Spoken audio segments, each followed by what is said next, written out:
with that rebound. Ang ganda niyang kanyang follow-up. 4-0 in favor of Letran. Tapos, Hembin, bigay kay Pundalan, balik kay Kapos. Kapos, turns around one-hander. Malalakas. Early on, the shooting of Jose Rizal is off. Yung Letran is extending their defense. Talansang, nothing from him from the outside. Eto, tatakbo ang JRC, but Letran, quick foul sa kanilang depensa. Ganda ng kanilang transition defense nila dito. Hindi makaporma yung Jose Rizal on the break. De La Rea, Moody on him, side, the Newper, yes! Finally! De La Rea hitting that one from the side. And that is their first 2 points off the ball game.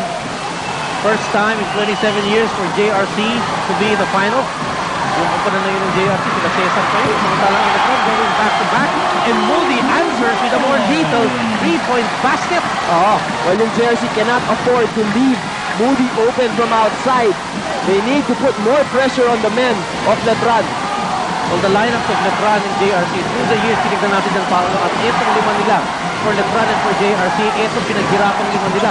Epundulan, inside, and one para kay Epundulan. And look, it's cover game. Bigger Salansang. Yun na nga, Salansang is a good 3 to 4 inches taller than Epundulan. Pero binanggit nga natin kanina, watch Epundulan. He likes initiating the contact at maganda siya mag-finish. You know? He doesn't only get the foul, he also gets the putback. And look at him, he's bumped up. Top gun, Epundulan completes the 3-point play. And just a 2-point lead now for Letran College. This is game number 1. At ang excitement dito, Paolo, mararamdaman mo sa lahat ng direksyon, ha? What a good crowd here at the Villa Aquino Stadium. And Araman. That's a tough matchup here for Erickson Araman. Ito si Araman is a rookie. And right away, yung katapat niya is the MVP, Kirby Raimundo, who through the years has really developed into a marquee player dito sa NCAA. Kirby Raimundo in 1995 was rookie para sa Letran ng Letran, but now no more. First night, connecting on his first free throw to up the lead of Letran to 3. Coach Binky Travis, a chance at the championship. 2 out of 2 para kay Kirby Raimundo. And it has been an uphill climb here for Letran. Si Coach Binky Travis had needed some time to put his system running dito sa Letran, and finally they're peaking at the right time. And the numbers of Letran in terms of win-loss percentages, 7 of 9. Yes, 7 out of their last 9 games. At yung kanilang last 2 games against San Sebastian were won in a dominating fashion. And that's what he wanted. Salansang from way outside, and now it's a 7-point advantage for the defending champions, the Letran Knights. Well, kita natin dito yung Letran Knights are very focused. Lahat ng kanilang mga outside jumpers have been falling in. Jose Rea takes another jumper from the side. Just one shot and a loose ball foul against Jose Rizal. And early on, Letran, Paolo, maintaining their poison defense, putting JRC in a half-court offense. Well, itong JRC is caught off guard. Hindi sila makaporma on their half-court set dahil nauunahan sila sa fast break. No? Yung Letran has been going down on defense. And Coach Boy de Vera sensing some trouble. They're down by 7 points. It's 15 minutes and 49. Dito po sa first half. Game number 1. Lamang po ang Letran ng 7 sa Jose Rizal. Inside to Raimundo. Tama ka, Paolo. Matindi yung trabahong nilaan para kay Araman. That's his second personal foul. At he better watch it dahil mas malalim yung bench ng Letran. Yung JRC will have to keep an eye on their fouls. 12-5 in favor of Letran. Raimundo against Araman. There is a move to sweat. Strong. And that's gonna be number 3. Araman. Well, ito no, kasamang Rani. This is when the inexperience of Araman comes in. He's only a rookie. And right away, bibigay kaagad siya ng 3 fouls on Kirby Raimundo. He should have given Raimundo the basket. Mas kailangan siya doon sa loob ng court for his defense. And in his place is Joel Pinullar. Paupuin muna itong si Erickson Araman. Well, ito si Pinullar is another rookie naman. Parehong rookie yan, malalaki. Pero again, no, Kirby Raimundo will continue to go to that matchup. The most dominant big guy, Kirby Raimundo. Sa ika-75 season po ng NCAA. 1 out of 2. Still a commanding 8-point lead for the Knights. 13-5. Epundulan. Villar. Now, Milia is playing point guard para sa kapanan ni Coach Boy Rivera ng Hotel Rizal. Pundulan. Villar might go out to Mundo long. And Salansang. Just some power inside. Nakatulog si Salansang and last touch by JRC. So tentative pa rin ang Rizal partner. Tama. Well, what's happening actually dito kasamang Randy, yung Letran is really executing well on their half-court set. So walang mga sayang natira, walang mga turnovers. That's why JRC cannot get their fast break game going. A moment of hesitation, costly para kay Salansang. Mas gusto niya kasi napapaset up siya. Pag dumidribble, medyo naiilang to si Salansang, thinking that he would drive in. Salansang, very deceiving player yan. Ang matangkad pero tumitira sa labas. Loopers ang binabato ng JRC from their left corner and just one shot for them. So really having problems ang offense ng JRC Paolo at this point against Letran. And usually, at this point, usually may fast break points na itong JRC pero so far, the heavy bombers have not been able to run. 3-point shot by Pryor. Nothing from him. Here is Misolas. The very familiar pump fake, doing it for Misolas of Letran. Yes, Misolas, no, very solid player, solid defender for Letran, but he also contributes on offense, and that's bonus for them. Don't look now, but it's a 10-point lead. Tangan-tangan po ng Letran Knights sa baseline. Drive and draw. Nothing going for JRC. Kapus. Ball away. Difficult shot. Another rebound para kay Salansang. Pryor for Letran. They're on top by 10 points. Pryor, burning rubber at the middle. Dito ng contest yung setup sa cross-court. And it goes to Moody, the 3-point shot off to the left. There's Misolas. Block from behind. Loose ball. It goes to Pundulan. And again, Letran's there waiting in transition para sa kupunan ng JRC. And who's got the ball? It's Ariel Capus. Capus, one fake. And yes, that's going to be a 3-point play for Ariel Capus. Wow, the heavy bombers really needed that bucket from Ariel Capus. Ito si Ariel Capus, watch him against Kirby Raimundo and Moody. Alam mo, hindi mo basta-basta ginaganyan si Kirby Raimundo, but Ariel Capus was successful in that attempt. No short basket, 2 points for Ariel Capus. We have a timeout. Dream. Believe. I can reach you. Prepare with new improved Milo. Now with more energy releasers, more B vitamins to help you go faster, higher, stronger. I will win.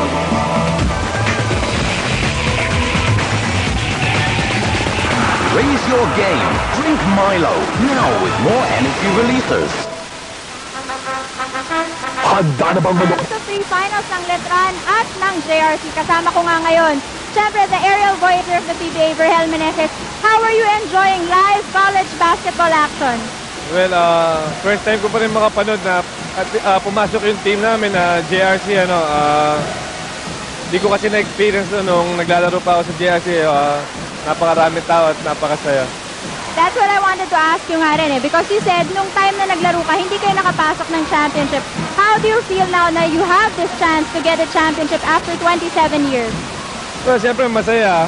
Unang-una, galing ako sa JRC. Kumbaga, kung wala tong school na to, wala si Verhel Meneses eh. So, tuwan-tuwa ako at pumasok sa finals after 27 years. Thank you, Verhel. Sige, mag-cheer ka na sa JRC and now I turn you over to the panel. Okay, salamat Jackie and of course Verhel Meneses. No? Pero maganda kay Verhel binabalikan niya alam niyang dito siya galing sa NCAA. I'm sure he's inspired to see na yung playing style ngayon ng JRC. Parang si Verhel Meneses rin ang kanilang laro, no? Fast-breaking, exciting team to watch. At lucky break para sa Letran. That time, hindi nahawakan. Hindi. The referee would rule it otherwise. It will go back to JRC. But going back to the point of Verhel Meneses, teka, ano ba nangyayari dito? Bola ng JRC, partner. And alam mo, hindi lang mga players at coaches nagko-contest ng call dito. Pati na rin every single person in this whole stadium, no? Hindi na natin marinig yung sarili natin as we see Coach Vicky Pavis clarifying some points sa tawag ng referee. No? He felt that yung unang tawag pabor para sa Letran.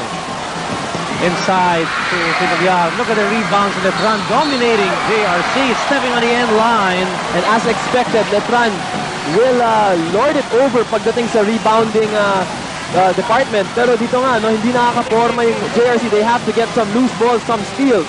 Yes, mula sa turnover dahil mula sa rebound, mukhang hindi makatakbo yung Jerical For JRC to run, they have to have the basketball. Pero at this point, mukhang sa turnover sila makukuha yan. Moody. Raimundo's open. That's a gimme for the MVP. Yes, and Kirby Raimundo, alam niya, championship to. It's time for him to shine once again. He's not thinking twice about taking that open shot. Another 10-point lead para po sa Letran Knights. Ito po sa game number 1. Wala po ito sa Ninoy Aquino Stadium. Jam-packed. Melia from 3-point country. Yes! Of course, Rodel Melia. Alam mo, last year si Melia was one of the vital players dito sa JRC. Now, he needs to step up and support yung ibang mga players din. Ito po si Melia. Moody barges in and that's going to be an offensive foul. Committed na si Moody. And ito, no? JRC getting a turnover. If you take a look, ayan. Good position there. And Moody, yung kanyang sidestepping move, hindi niya natigil niyan, yung kanyang momentum. 70% in favor of Letran. That much time. Mga 8 minuto na po ang nakalalagpas dito sa ating first half. And the spirits just getting higher here in game number 1.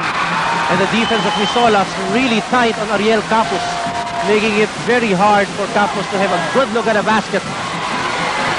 Inside to Raimundo. There's help from Capus, and it will go, Jose Rizal. Now it's Capus partner taking on Kirby Raimundo. So that's a better matchup, no? Dahil kahit na mas malit si Capus kay Raimundo, at least he has good footwork, good experience on his side. Kaya-kaya niyang bungguin ito si Kirby Raimundo. Capus. Long. There's a good rebound by Letran. Wala nang bomber para sa offensive board. Pryor, open. Yes! Yes! And Letran, they're controlling the tempo of this game. Maganda ginagawa nila. Binabaganan nila pagdating sa offense ng Jersey. On their side naman, they move the ball well and look for that open man. And Roger Melia ate something good this morning. Back-to-back. 3-point shots for Rodel Melia. Alam mo, he's bound to really explode. Nakita natin sinundan nating games niya sa Final Four at the last few games in the second round. He wasn't as hot. But he's bound to get there. And look at the way Moody's skying para sa Letran. Pryor saw that opening. Nothing from him. Etong bawi po ng Jose Rizal. Down by 6 points. De La Rea. Familia. He's a marked man. Takes another 3. Yes! Yes! Melia is on fire! At pumuputok na ng tres dito sa Ninoy Aquino Stadium. And what a time, huh? What a time to come for Rodel Melia. And they're back in business. The Bombers down by 3 points. Raimundo. The jumper. As we saw, nothing. Nararamdaman po ng JRC ang momentum. On their side, top gun himself, Ebondulan. Pantos. But there's gonna be a foul. Pero gusto kasi na Ebondulan yung umi-slide siya. Tinitikip yung katawan niya sa At itong attacking style ng Jersey is what has brought them here to the finals. Alam mo, other coaches have different philosophies, no? Pag ganyang klaseng tira, sasabihin nila bad shot. But that is how Jersey has continued to survive here in the NCAA. Inuunahan nila yung kanilang kalaban going down the court, and they will take their chances. And top gun is Sundulan. Yan po ang epitome ng opensa ng JRC. Now, down by only 2 points are the heavy Bombers. And Salansang and Raimundo taking some time out to refresh and re-energize, and just within a point are the Bombers with 10 minutes and 30 remaining in the first half.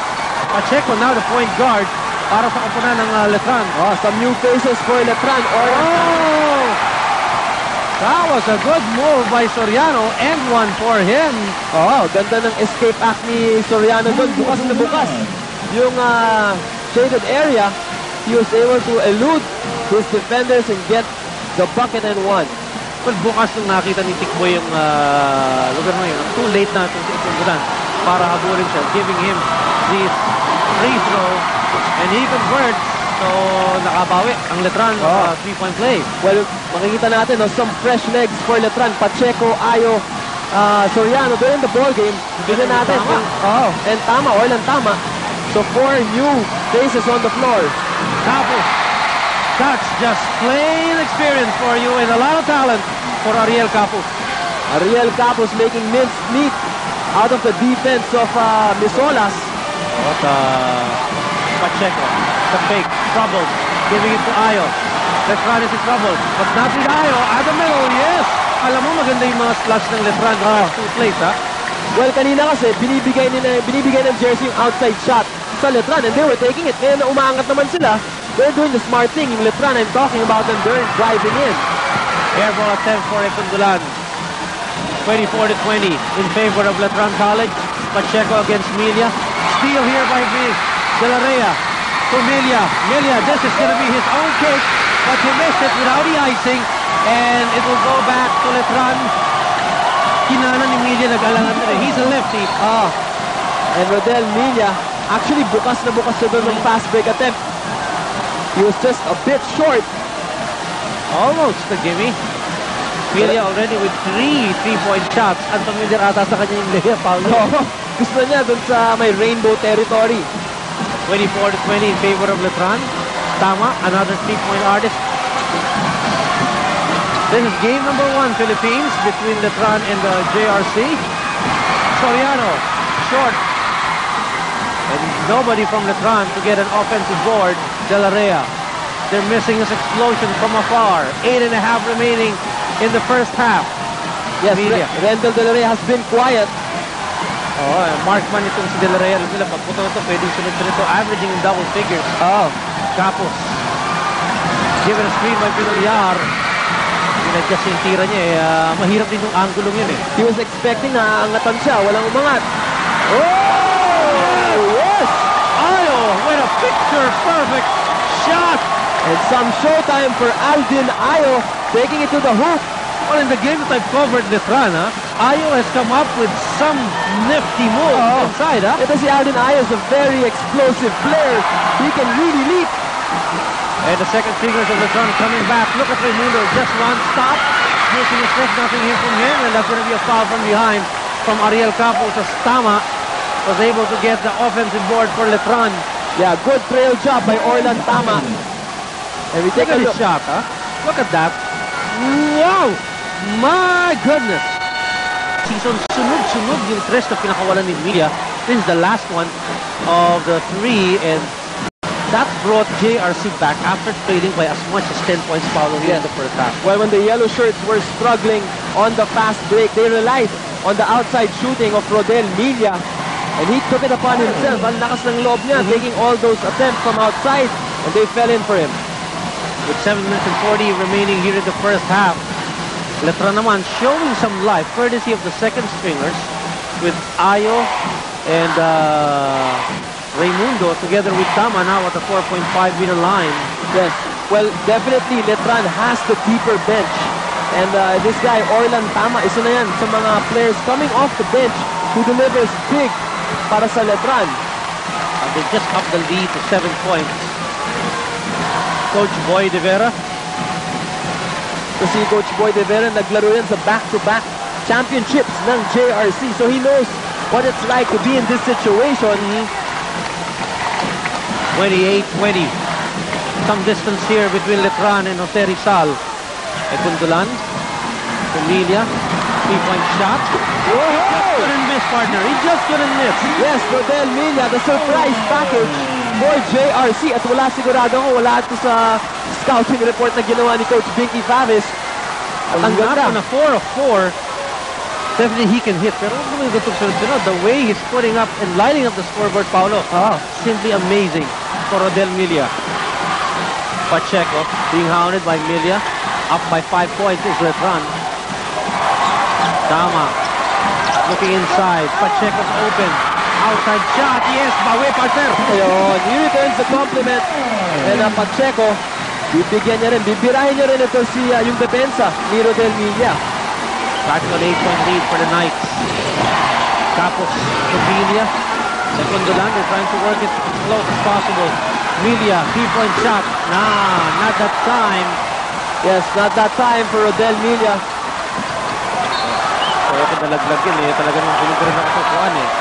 And Melia fouling Pacheco sa mid-court line. That's number 1 on Melia, and 17 fouls now registered against Jose Rizal. And look at this combination, Paolo. Valenia replacing Rendell De La Rea, who's out of sync, and a two-guard thing for Jose Rizal. Yes, well, Coach De Vera is going with Melia because he's been hot. Papahingay niyo muna si De La Rea, who hasn't really been much of a factor here in the early going. Soriano. Traveling on Soriano, negating that shot. 31-23, 8-point lead for the Knights. 6 minutes and 29 dito po sa first half. Good evening, Philippines, at maligaya po kaming sa panayam namin kayo ngayon. Kasama dito po sa game number 1. Si Rani Sagdalang kasama si Paolo Rodriguez para sa unang laro. Best of 3, Jose Rizal versus Letran. Pinoliar. Yes! Namaril pa. Well, ito si Pinoliar. We've covered a lot of his ball games, and magaling na rookie rin ito. No? He's got upper body strength. He can shoot outside jumper. Very much in the mold of Capos, but the way Tama is moving in and around that shaded area is nightmare for Ariel Capos. You know, to see Orlan Tama reminds me of Brian Gahol from Mobilines sa PBA. No? Yung kanyang galaw, yung kanyang katawan. Expect this player to be big. Pagka nag-develop yung muscle itong si Tama, talagang tatama para sa kanya. Capos. This guy just amazed me this season. Coming out season ito ni Capos. May agaw pa itong si Jody Valenia. Here is Capos. Yes! Difficult shot for him. Almost got that. I thought there was contact. Pero let go situation yung binigay ng ref.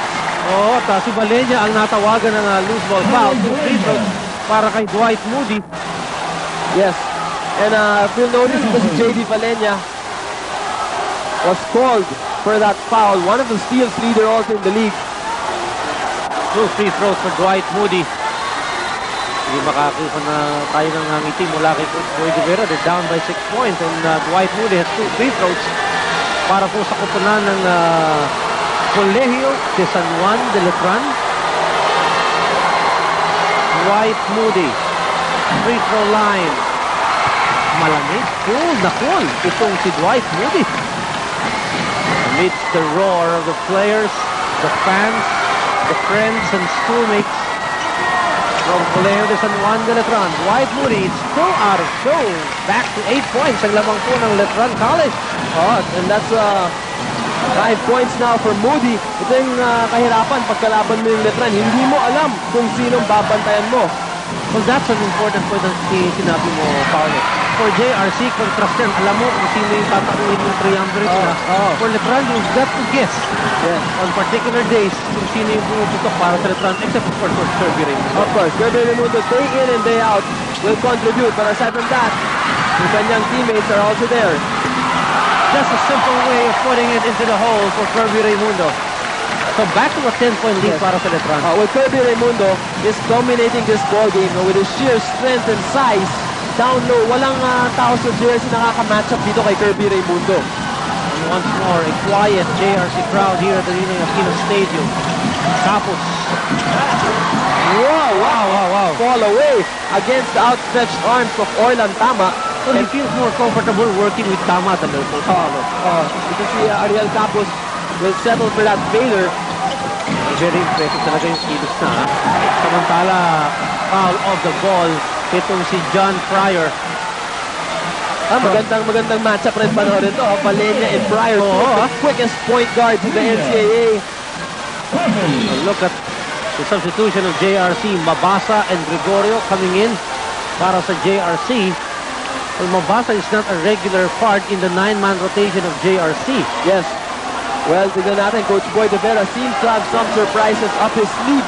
Inunahan nga nito ni Media kanina. Let's see if other players can step up. Valenia is looking to pass. There's Pinillar. Yes!